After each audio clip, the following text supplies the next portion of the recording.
This is the concierge, sir. Hello, everybody, and welcome back to Concierge Confidential. I'm your host, Brian Ortega.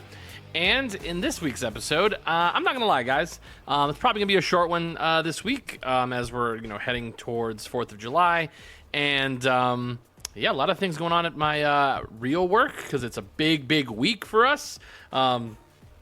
Hot dog eating contest is a very, very important deal. But I did go to California this past weekend, and I thought it was actually like a really good... it's always good to sort of get away and sort of, just for a couple days. I left on a Friday afternoon, came back on Sunday in the,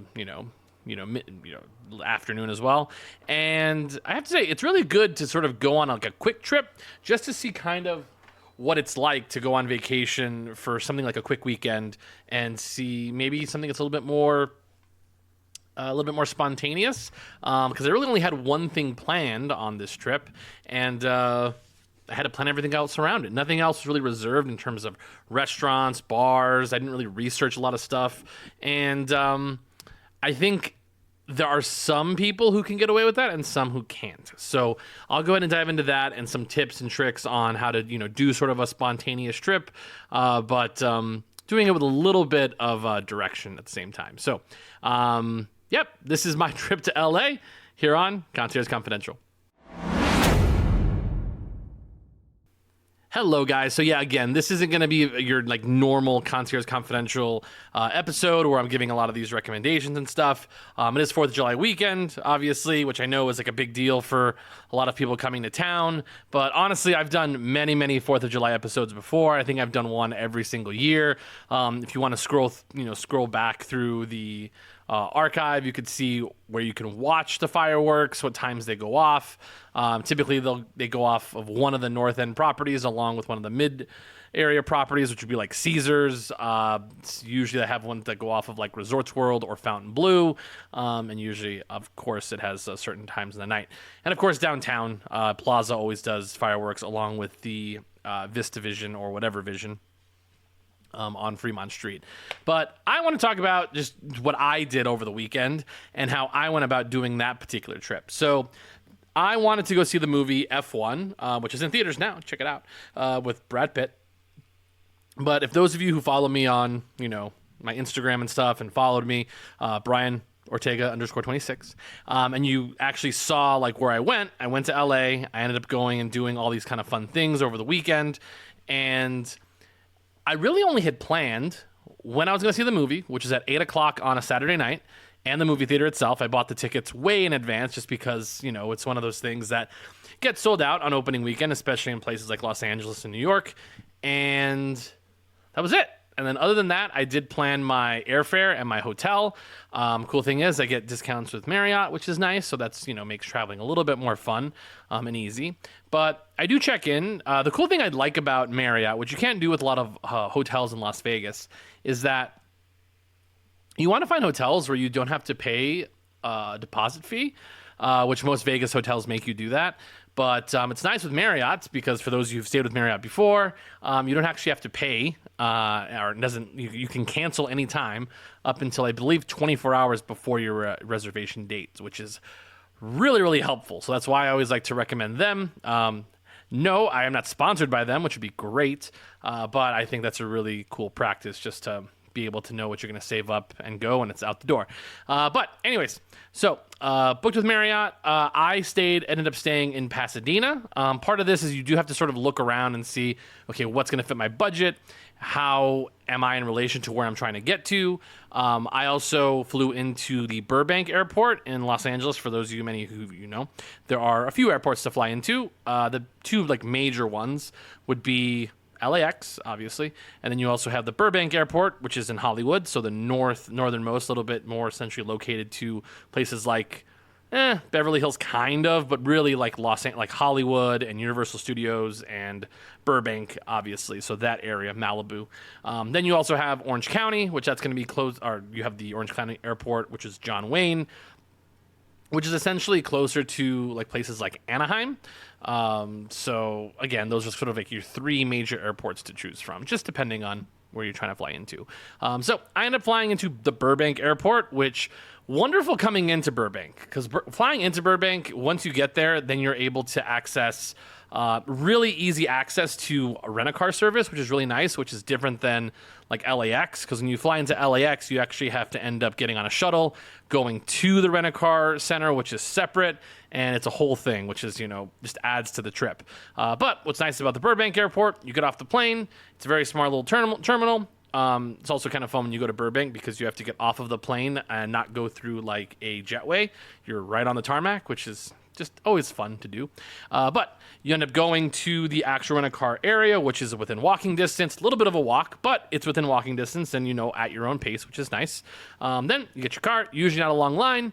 Get your car, roll out, and you're on with your trip. So I ended up staying in Pasadena, which is like eastern, like Los Angeles. It's away from the beaches, essentially. And it's kind of how you have to sort of look at staying in Los Angeles. Like, are you close to like downtown? Are you close to Beverly Hills and Hollywood? Are you close to Disneyland, which that's more of like an Anaheim thing? How far away you are from the beach? That's a whole thing you have to take into account, how much time you're going to be doing things. I actually did plan on going to the beach one of the days, so I had built that into my head of like my travel time of what I was going to have to do. And if you are somebody who's going to be going to the beach a lot in Los Angeles, this is probably a good little Los Angeles pod for those who never visited. If you're planning on going to the beaches a lot, I do not recommend staying in Pasadena because it is a very far drive. It's about an hour, and that's with like minimal traffic. If there's a lot of traffic, it's going to be much, much longer than that. But anyways, so I was staying in Pasadena. I got there on Friday night, and I wanted to keep it super chill. I didn't want to do anything too crazy on Friday night. That was sort of like my free evening. And essentially what happened was I usually make dinner reservations because I always like to have like a nice dinner out in Los Angeles because they have so much food. That's really one of the cool things. But you have to drive a lot. I would recommend if you ever do go to Los Angeles to rent a car. It is not a town where you want to invest a lot of money in Ubers because if you're trying to go to a lot of different places, which Los Angeles is quite spread out, you don't want to be at the mercy of having to find an Uber and also paying, super expensive prices for Ubers. I booked a rent-a-car with Alamo, and again, these are no like ads. It's just like these are the people that I booked with, and I found good rates. Alamo rent-a-car was quite good. I got the car for 2 days essentially, and I paid $120, which was quite good. That's about $60, a day, Friday through Sunday. So essentially two full days. Of what I booked. So about $120 for like a midsize, which is great. I booked that about a week out, and it's always good to sort of just check in on things.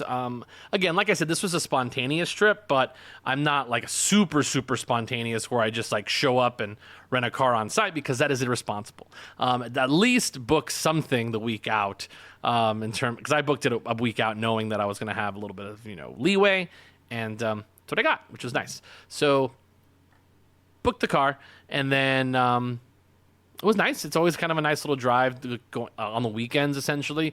Try to stay away from sort of those like heavy, oh my goodness, rush hour times, especially like on Friday was the only day that I was really nervous about traffic. But getting from the Burbank airport to Pasadena, took me about 30 minutes, which was, not too bad. You go sort of up the north area. Again, you have to be worried about fires and stuff, so that does affect that area quite a bit, as we all saw. But I was able to get to Pasadena, stayed at the Hotel Dana, or Dana. I believe it's Dana.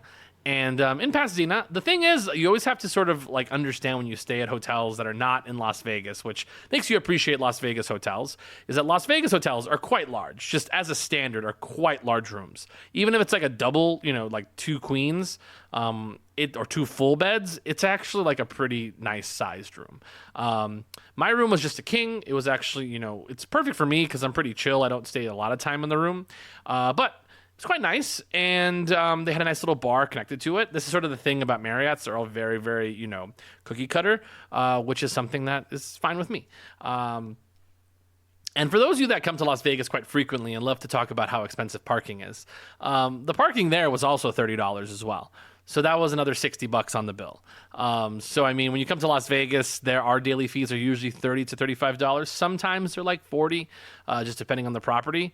But again, it's just one of those things you have to understand. Going anywhere that's a very large metropolis like Las Vegas, like New York, like Miami, Los Angeles, San Diego, you have to factor in parking. There was so much parking that I had to pay for that it feels like you are getting nickel and dimed a lot. But I think, just in defense of Las Vegas, I think that's one thing that it gets quite overblown quite a bit for our city.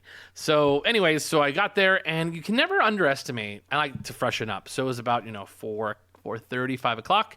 Got freshened up a little bit, went down to the bar, had a drink, and the bar at a hotel bar, is sometimes a very underrated place to get information on anything in the city.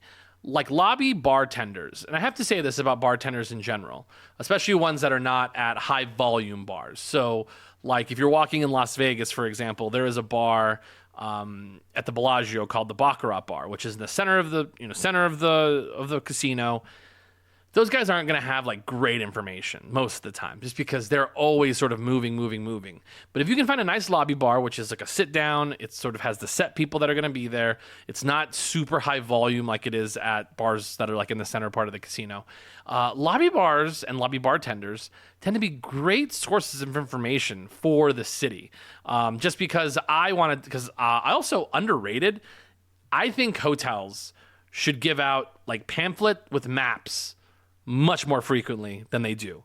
They are so helpful, especially when you're in places like Las Vegas, like in one of our resorts, where you're trying to look up like what is around me, and I have to like go to my phone, but then obviously there's a million people in that area, and the cell service is sometimes terrible. Sometimes the map or whatever they have doesn't work on your phone, or it's just a lot of sort of like pixelated things, and you're trying to sort of like enlarge and then trying to figure out like what's what. It is nice to have just a physical map that you can open, look at, peruse at the bar, say, oh, that looks interesting. Now I can Google that specific place. I think that's really underrated. Honestly, the funny thing was I left the pamphlet in my room when I went to the bar and totally forgot about it and did the exact same thing that I'm talking about, which is going on my phone. But I got the idea. I understood sort of the area that I was at, which is Old Town Pasadena. This is another tip for those of you who want to be spontaneous and going out into the world. If you don't have plans to do something or don't know where things are, which I know like general things of Pasadena, but I don't know like what restaurants are good, be in areas that there are lots of things, which in Las Vegas, there's plenty of stuff to do on the Strip, which is so nice. Same thing with Fremont Street. But you want to stay in high volume areas. I don't recommend somebody who's coming to Las Vegas for the first time to stay at places like South Point. No offense to South Point. South Point is in a more local part of town. There is nothing around you besides the freeway for you to get onto the freeway, essentially, to get towards the Strip. You're going to have to get up and drive somewhere. So it's up to you. But staying more centrally located to a lot of the action is helpful, just in the general sense that you'll be walking by things that might seem interesting. And that's what happened to me. I was in Old Town Pasadena. I drove by a couple things that looked interesting. I was like, oh, that place must be cool at nighttime. And I've been like one or two times before. So I knew kind of an idea of where I wanted to be ending up that night and walking around, which was quite nice. So from there, I actually ended up asking the bartender. I was like, hey, what do you think about this place? What do you think about that? And they may or may not know, but most of the time, if they're a good bartender, they'll at least know the name of things and understand an association of like, yeah, that place is good, or no, that place is bad. They'll help you at least. And sometimes you get locals who will tell you. I had a lady who didn't look like super friendly, but the moment I was asking, I was like, hey, have you ever heard of this, to the bartender? She said, oh yeah. A great question was like, can you walk somewhere? I asked, can I walk to Old Town Pasadena? And they said, yeah, you can walk, but it'll be, a little bit hot outside, which was, great reference. I've done that many times where I told people that. And it's helpful. It's like I get an idea of distance of how far things are. It's either a very short drive or it's a little bit longer walk. Totally up to you. I don't recommend, especially if you are a lady, maybe schooled in self-defense, cool. But if you are a single traveler, which this happens quite frequently, even if like me as a male traveler, I'm not a huge fan of like walking places that I don't know. Obviously, the Strip is a highly populated place. That's the same thing of once you get into the center part of Pasadena, sort of Old Town, or like sort of that little area. Once you're in with all the people and in that area of population, it's cool. But it's when you get to the outskirts that I never recommend that you walk by yourself. Whether you're male, female, I just don't think it's safe to do it that way. For a good example for this would be like if you're on the Strip and you're trying to walk to, let's just say Ellis Island, which is about, it would be about, 3 city blocks in New York or 4 city blocks in New York. It's essentially like 2 street lights in Las Vegas, which is very, very long. It goes into like sort of there's a dark little space in between the Bally's Hotel and Koval, which is the street that it's on, which is essentially 2 street lights.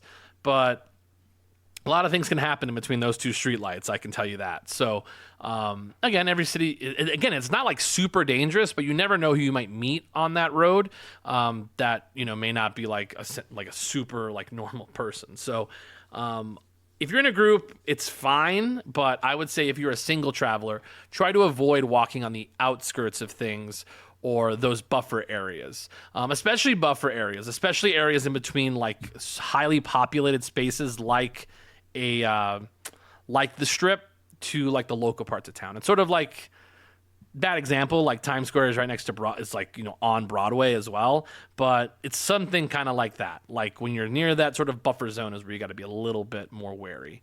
But with that, I just like looked up, and what's nice about this, I looked up a certain restaurant, and then I clicked on it because I love Italian food, and saw that it was Michelin rated or Michelin in the Michelin guidebook, which a lot of restaurants in Pasadena were.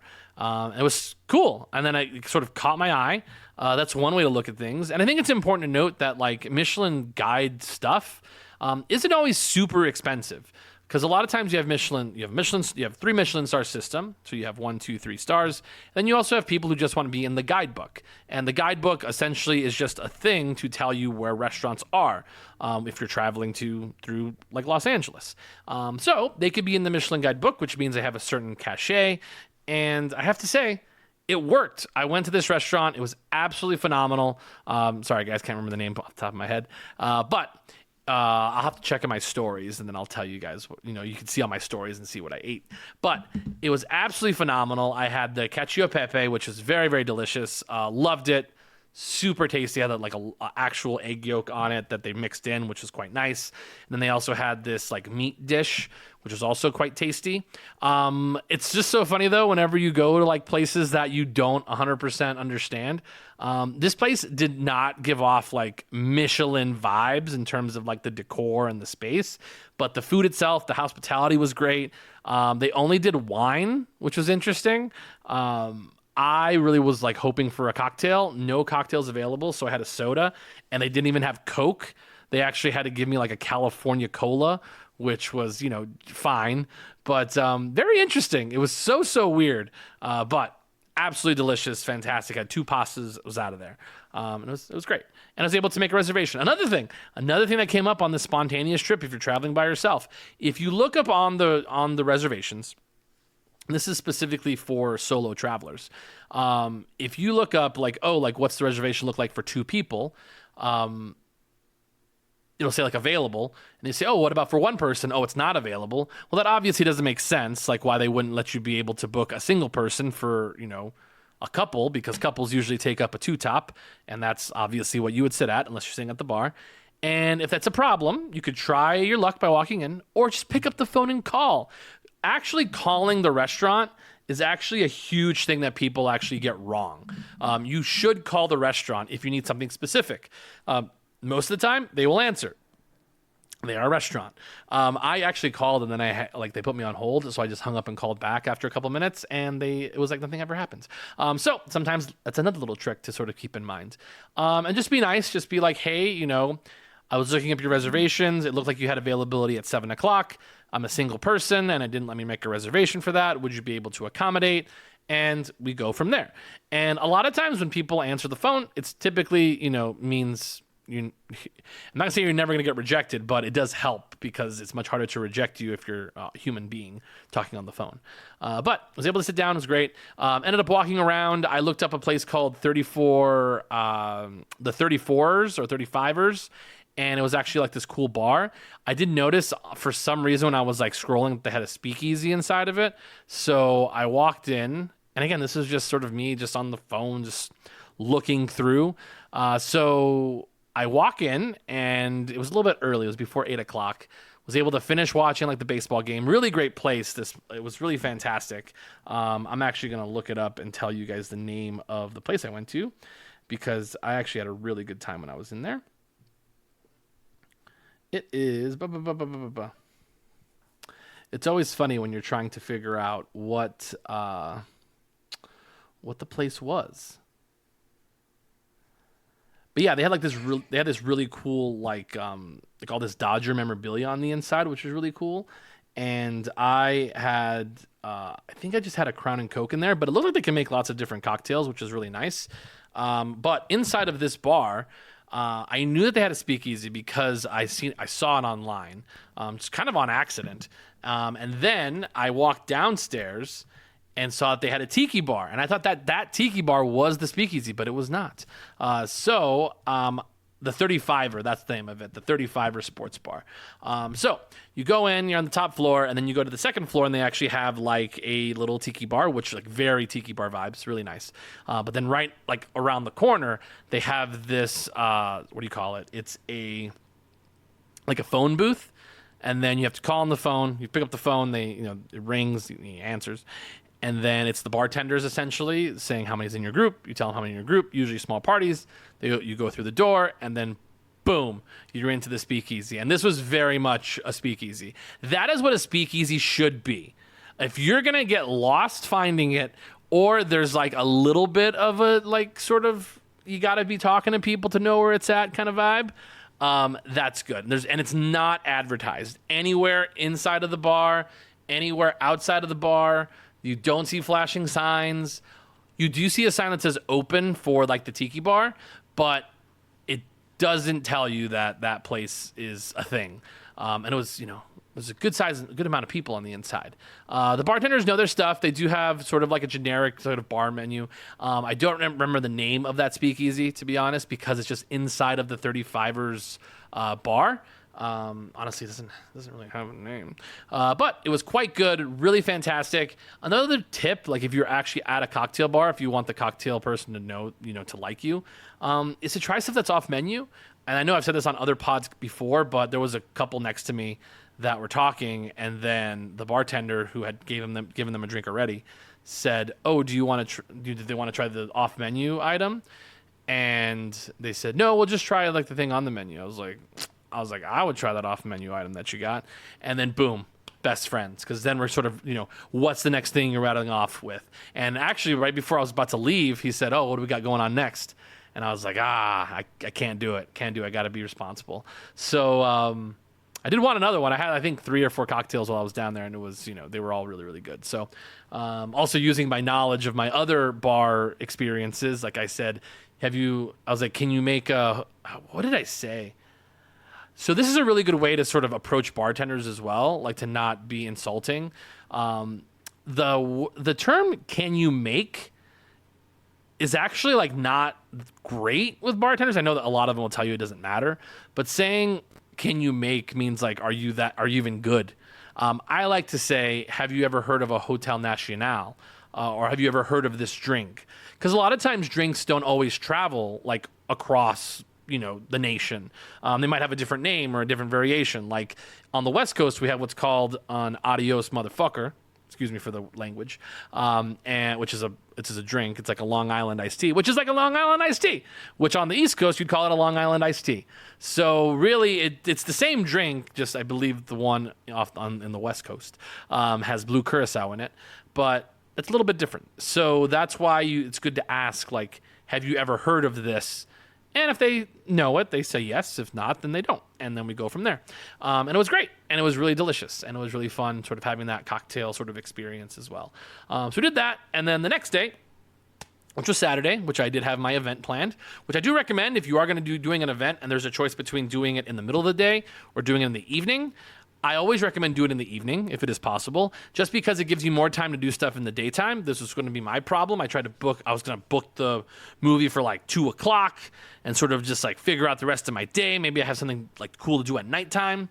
And for me personally, I already had my like nice dinner. So I thought it was a good idea, thanks to my mom helped me out on this when I was asking for, advice. I was like, should I do like the 2:00 showing or should I do like the 8:00 showing? And I did the 8:00 showing, which was great because I was able to wake up, went, had a nice little breakfast, was able to walk around, bought some DVDs for the Criterion collection over in the farmer's market there. And then from there, I noticed that I was only like maybe 4 minutes from the Academy Awards Museum, which I've been before, which is, quite nice, but they do change it up. So I ended up going back again, which again had to pay for more parking, which that was another thing. I was like, God, this is so much parking. But was able to go sort of look at all the different things there, the Ruby Slippers, a different like costume institute, which was quite nice inside. And it was great. Love the Academy Award Museum. And again, this is something that it's very coded for me. Also in that little area, which is like close to the farmer's market, is they have a car museum, which is really cool for those of you into cars. And it was also kind of fun because I was actually like going to see F1, so that's sort of a funny sort of mixture. They also have their art institute or their art museum. I believe it's like Modern Art Museum or something of that nature. It's where they have all like the very nice what do you call them? Art Deco lights, which people take pictures with. That's in that same area. So kind of like the museum center. So I ended up doing that for a couple hours. Museums are great ways to sort of kill time, but also sort of get, feel cultured when you go to a city. And what's nice is that they're usually all inclusive. So museums are great for that. Another thing that I would recommend, like if you're in Los Angeles, is to do studio tours. Studio tours are great ways to sort of get like a little bit of history of the city, but also get a little bit of history on, your favorite TV shows and sort of something that is very quintessential Los Angeles. Like you don't get to do a studio tour in Las Vegas. So I always think it's fun to do something that's very unique to that space. And Los Angeles is quite large, has lots of museums, lots of crazy things like that, just to try out, which is fun. They have like a slime museum, which is wild. But with that, I had sort of planned out my day. So I was like, I'm going to leave here around 2-ish because I think I got there around, I want to say 11 o'clock. So I gave myself a couple of hours before I ended up saying, hey, I really want to see the beach, just because I wanted to see the ocean, just sort of relax, sort of, have a couple things I wanted to do while I was there. So from there, head to Santa Monica, which is about a 30-minute drive, which I do have a parking garage I like to park there, which only ends up being like, I think like $10 for the hours. So ended up parking at that parking garage that I know of. Ended up going to the Water Grill, which I know, which was always a special thing, was to go to Water Grill in Santa Monica, have a beer, look out. And now we have a Water Grill in Las Vegas, so it's not as that crazy. But I have to say, nothing compares to just looking out at the ocean there's nothing to me, there's no bar experience better than sitting at a bar, looking out at the ocean with a cocktail. And the thing is that's always sort of themed. Like if it's the daytime, I have to have a beer. And if it's the evening or sunset, I have to have, a nice cocktail. So I end up having a beer. Kind of a funny thing is that I like to have, whenever I'm just sort of like on, looking at the ocean or in the middle of the day, just sort of chilling out, relaxing, I like to have a beer because it reminds me of, hanging out with my dad in San Diego, which my dad's still alive, just so everybody knows. But it's nice times that I've had with, my dad. We talk, whatever. Just having a brewski because that's what my dad likes to drink. So had at least one beer while I was there. But then I had an old fashioned, it was just so much more tastier. But I did have the beer and hung out. Also saw a breakup, which that was even more fun. But that's a time for a different story. I ended up going, and this is kind of another thing. Sometimes it's good to break from tradition because I always do this thing. I didn't eat at Water Grill. I ended up eating at the Albright, which is usually good. But on that particular day, I ordered calamari because this is the thing I like to do. I like to go down to the boardwalk or down to the pier, go to the Albright, which actually has a nice little outdoor seating area, which usually isn't super, super busy. Order some calamari, maybe some fries, chill out, have a soda, look at the ocean, eat some calamari, and we're good to go. They totally forgot about my order, and then the food wasn't good. So sometimes maybe good to break from tradition. Go to something else, like have a cheeseburger. Maybe I should have had a Caesar salad at Water Grill, which would have been 10 times better. Sometimes you just got to learn the hard ways. So sometimes break from your traditions is probably maybe a good thing to do. I also would not recommend going to the Santa Monica Pier if you're actually planning on going into the ocean, because one, it is super crowded. If you do want to find areas that aren't as crowded, you have to go further away from the piers as possible. I didn't end up going into the water at all. I just wanted to look at it because it's a thing. But do not recommend Santa Monica if you're trying to go to the actual ocean, because it is way too busy, too many people. Don't recommend. But if you're going to want to eat or just, drink, vibe, it's a great place just because it is all centrally located, lots of things to try, all in that one area. And if you want to drive down, Santa Monica, it's quite nice, or walk. So from there, end up going to actually drive all the way back to Pasadena, where I went to my hotel, freshened up a little bit. I had about an hour, sort of took a baby nap, got back in the car, took the 20-minute drive over to Universal Studios, which is where the IMAX theater is, which is where F1 movie was. Absolutely awesome, fantastic experience. The parking is very expensive. Again, we're just back to parking here. Going to Universal City Walk is great because you get to watch the movies in IMAX, which is great. But then you have to pay the price, if you're going into the park, for parking. So it ended up being it was a $10 charge for parking, which again, it just adds up. So it is what it is. Got out and everything was dead. Went back to my hotel room. Bad thing about Los Angeles, not a lot of fast food places, unfortunately, if you're trying to go in Pasadena. But I did find a McDonald's, and then that was the evening, and then just sort of went on with my day. I came back to Las Vegas. So overall, really great trip. Very much spontaneous. None of those things that I talked about had reservations for. They were just all things that I had sort of planned. It's one of those things that you don't plan, but you have an idea of you can probably do these things, which is important to note that when you come to Vegas, you can come spontaneously, but always try to have something at least planned once at least once on your trip, like a really nice dinner one night, or if you're going to a show, at least one show on your trip. Just so it's centered around something, I feel sort of as a good linchpin for the rest of the trip, because it helps you sort of plan out the rest of your days, whether it be dinner, activities, whatever you want. I ended up doing,